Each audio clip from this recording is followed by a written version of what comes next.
Gure esku dinamika, erabakitzeko eskubidearen aldeko herri dinamika da. Gorlizen, pasadan urtean, otsailean hasi genuen, eta gero beranduago Plentzia elkartu egin zen. Ez dakit, noiz elkartu zineten?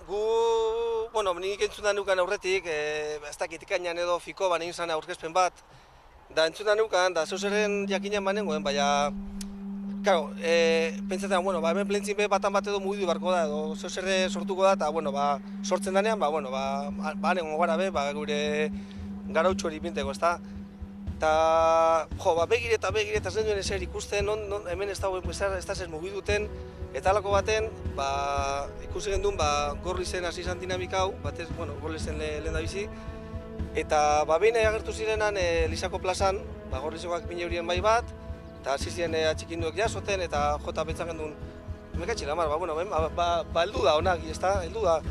Eta, ordutik aurrera, para ginen kontaktuan Gorlizekoak, eta, Plentzin be pentsan gendun, herri hau be gauzi zen behar da, gizakatera parte hartzeko, eta alik eta jende gehien eroateko, eta horren asmoagaz, eta horren ilusiñogaz, hasi ginen lan egiten guzti honen alde. Eta, apurtzu bet bai, lanean hasi ginen, apurtzu bat orain Gorliz eta Plentzia gure esku dagok, eta argi geneukan zein zen gure erronka, ezta? Ekainaren 8an egingo zen gizakaterako herritarrak abian jartzea, ezta? Orduan horretarako lana itzela izan zen, zer azkenean dinamika zerotik hasi behar zen. Orain gaur egun entzun egiten da gure esku dago zer zen, baina lehen, karo, esen entzuten ez zebez. Orduan lana itzela eginuena. Erronka zen Durango eta Iruña elkartzea, eta horretarako 50.000 pertsona behar ziren. Bai, hori gitzen guazan. Bai, gitzen guazan. Eta, pizkanaka, joan gintzazen txikimenduak batuten, eta, zenbakiek handiagoa zan, da gero eta ilusio handiagoa, eta gero eta gogo gehiago. Eta, gure partetik egokitu ziguten Antzulara joatea. 57 kilometroa zen, bai. Eta, lortu genuen, zemat? 56, bai. Bai, eta azkenean 7 autobus edo bete genituen, Plentzia eta Gorlizen artean. Eta, helburue, bitxo gara bera, bete genduen, ez da? Azikera batetik, zer jakin barik eta komunikabietan be esan agertzen gauza handirik eta izan zen pixka bat, azpiko lana, ez da, jendeari heldu arazten dinamika guzti hau, eta, azikera batutan uste duzu, oso zaila da jendearen gana heltzea, ez da, basoaz holango kontu bategaz jendeak gehienak ez da hori holango guztetan bentzetan, ez da eguneroko lehentasun bat agian, baina, hor dauden gauza bat eta gauzatu bat den gauza bat da. Eta, horretan gabitzez. Egun hori itzela izan zen, honik gogoratzen dut, ez? Bero izugarria egin zuen, egun eguzkitzua, eta azkenean hor sentitzen ziren emozioak ziren itzelak, ez da? Ikusten zenituen umeak, familiak, jende nagusia, danetarik, eta azkenean hori somatzen zen guzti hori zen, hori zorientasuna, alaitasuna, ilusioa, ez da? Esku dago, el año pasado empezó en Gorliz, en febrero, y luego se unió Plentzia. Sí, así fue. Gorliz se presentó, se presentó en Gorliz por primera vez. Y nosotros aquí también estamos, sabíamos que desde junio que iba a haber un movimiento, que se iba a hacer una cadena humana, que se iban a crear cosas en torno a todo esto.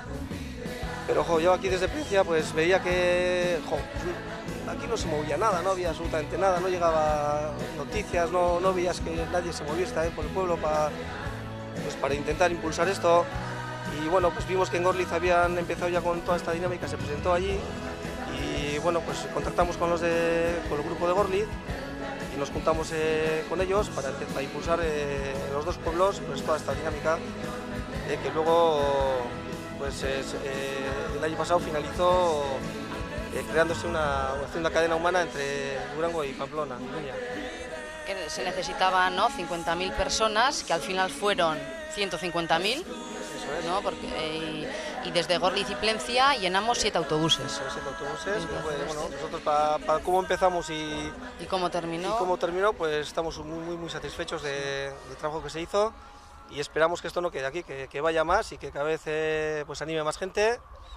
Y bueno, y que aquí estamos, abiertos a todos y con muchas ganas de impulsar todo esto. Aurtengo kanpaina igazkoaren jarraipena da, eta kanpainaren aurkezpen ofiziala egin bada ere, gogoratuko dugu igazkoaren gainean beste, esan dezagun beste kontzeptu batzuk edo gaineratu nahi direla, ez? Hala nola, borondateak jostea eta baita jende kopurua zabaltzea, handitzea, erabakitzeko eskubidearen aldarrikapenaren inguruan. Orduan, hori filosofia hori fisikoki edo nola materialki nola gauzatu, jostuna edo jostearen kontzeptu erabili da, metafora erabili da, eta joste horretan alde batetik irudikatzen da borondateak josi, kartu, eta beste alde batetik alderdi, metaforaren alderdi fisiko esango genuke, materiala, izango litzateke, hori oialetan plasmatu. Orduan, oial, 2 metro erdiko hainbat oial, banatu dira, Euskal Herriko herri guztietan, hemen Plentzia Gorlizen oialak 50,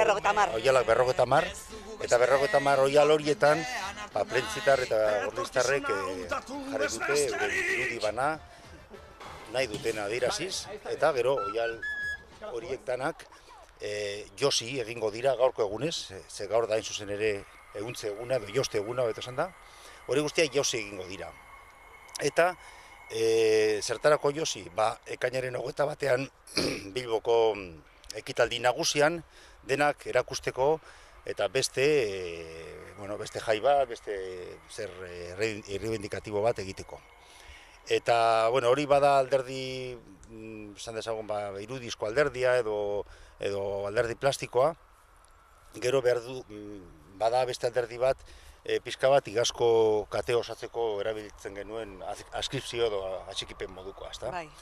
Eta hori, azalduzuk nahi behozu, hori da pixkate... Bueno, un poco siguiendo con este año la campaña por el derecho a decidir, se van a hacer una serie de actividades, ¿no? Entonces empezamos con el tema de recoger atxikimendus, adhesiones al derecho a decidir. Para Plencia y Gorliz, que trabajamos en conjunto, necesitaríamos unas 1000 adhesiones.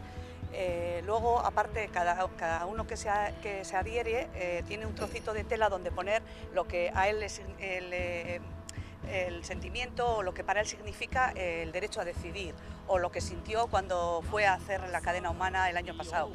Entonces, después, con todas las telas se van a coser, se van a juntar. Es hoy el día donde vamos a coser todas las telas, que un poco significa el de juntar voluntades, el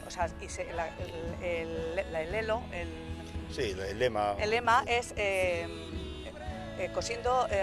tejiendo voluntades, ¿no? O sea, para juntar todas las diferentes voluntades y los pensamientos y formas de pensar y sensibilidades, juntarlas.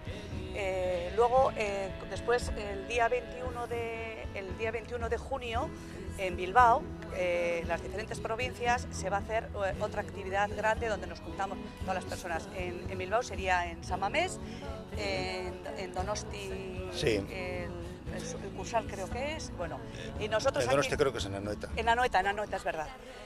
Entonces, nosotros aquí en Bilbao, lo que se va a hacer, se va a llevar las telas, se van a hacer una cadena humana a través de la ría, se van a juntar todos los puentes, también haciendo una significación de puentes entre todas las sensibilidades que existen. Sí, va a ser una fiesta que va de todo el día. Va a ser una fiesta de todo el día, por la mañana eso. Sí, por la mañana muchas cosas y luego por la tarde ya la culminación sería por la tarde en San Mamés. En San Mamés, que se va a hacer una urna que con todas las telas que se han ido tejiendo y se han ido cosiendo a lo largo en todos los pueblos, con las diferentes personas y con todas las diferentes sensibilidades, y se hará en San Mamés.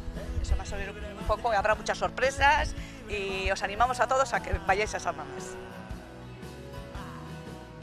Aurten, ibili gara oihalak betetzen, eta oihalekin batera atxikimendua jasotzen. Atxikimenduak dira nolabait erabakitzeko eskubidearen aldeko nolabait babesa edo erakusteko. Jarraitzen dugu azkenean gure helburuarekin, erabakitzeko eskubidea aldarrikatzea. Eta pausu bat aurrera eman dugu, eta aurten egingo duguna izango da hautestontzi bat eraiki edo. Eraiki hemen ditugu oihalekin. Eta horretarako betiko moduan herri dinamika bat garenez, egiten duguna da jendearen laguntza edo babesa lortu. Eta orain arte Plentzia eta Gorliz artean lortu ditugu 500 inguru atxikimendu, baina aurrera jarraitzen dugu, ez dugu bukatu oraindik. Eta, bueno, atxikimendukaz batera, laster aurtengo helburua, ekainaren 21 Bilbon ekintza asko egongo dira, baina garrantzitsuena izango da San Mamesen egingo da hori, haustontzi erraldoi hori, ez? Orduen, klaro, asmoa San Mames betetutea da, horretarako saldu beharko ditugu sarrera asko. Orduen, laster jarriko gara bai jarrek salduten, eta bueno, hori bigarren erronka bat izango da. Bata atxikimenduak lortutea hori, bueno, bagoaz, apurke-apurke, eta bigarrena eta neko, bueno, garrantzitsua dana, oso, eskasa litzateke, San Mames erdi utxik agertzea. Orduen, bueno, gure asmoa da betetea, eta horretarako bai, salgai eminiko dugu sarrera. Bai, al fin y al cabo, esta campaña consta de dos partes, digamos, ¿no? La primera parte es con las telas y las adhesiones de la gente. Lo que hacemos es, de alguna forma, reivindicar el derecho a decidir y con las telas se quiere, de alguna forma, dar la imagen de que lo que hacemos es la urna en la que en el futuro decidiremos por nosotros mismos, ¿no? Entonces, esa urna que ahora estamos creando es la que luego en San Mamés se va a hacer con todas las telas, se van a unir todas las telas y se va a hacer una urna gigante que va a simbolizar el derecho a decidir y que queremos nosotros ejercer el derecho a decidir y que queremos de alguna forma crear esa urna entre todos, con el apoyo de la gente. Entonces, bueno, como ese es el acto principal de la campaña de este año, el acto en San Mamés, San Mamés tiene una cabida de unos 50.000 espectadores, pues claro, el reto que tenemos es, en breve nos pondremos también a vender entradas para conseguir llenar el estadio y un poco que se visualice esa reivindicación que creo que es pues, de la mayoría, ¿no? Y que al final es reivindicar un derecho que es para todos, no solamente para los que estamos en la dinámica, que querríamos ser la mayoría, sino para los que no se han unido también, porque al final los derechos son para todos. Así que, bueno, ese será nuestro próximo reto. Enseguida nos veréis con los cartelas. Y animaros a todos y todas a participar y en la medida de las posibilidades de cada uno y bueno, y que ya sabe toda la gente que esto es una dinámica plural, que aquí no tiene nada que ver con los partidos políticos. Es una dinámica que lo que hace es reivindicar un principio democrático y un derecho, y entonces pues que todos tienen cabida. Nosotros no vamos a excluir a nadie, por supuesto, todo lo contrario, todas las personas son bienvenidas esta dinámica. Quiere ser integradora, ¿no? Totalmente Integradora. Entonces, bueno, toda la gente que esté un poco reacia o que tenga miedos, pues que se informe bien, que nos pregunte, que consulte y que sepa que realmente estamos por un derecho. Un derecho democrático, no por nada extraño. Y de hecho, bueno, yo creo que la prueba de ello fue la cadena humana que realizamos el año pasado, ya que ahí se vio que había gente pues, de todo tipo, y que después de la cadena humana nadie intentó monopolizar el movimiento y decir, no, esto lo hemos organizado nosotros, mira, tal, de lo que somos capaces. No, esto es una dinámica que ha surgido de la sociedad y así se demostró. Y eso es el valor más importante que tiene esta. Ez dakit, betidanik eduki dugun gauze bat hor, gauzatu behar dela, eta ja, ez dakit, behingoz ja martxan jartzen den, da, heltzen garen helburura, eta, hemetik deialdi bat egingo barko guke jendeari be, hemen gauzela eta datozela bildur barik, hemen ez dauela holango mamu politikorik eta ez da zer hau garbie da. Herritarra garela, herritarra normalak eta danontzako leku dauela, eta, datozela, edo zatoztea, hemen gauzela.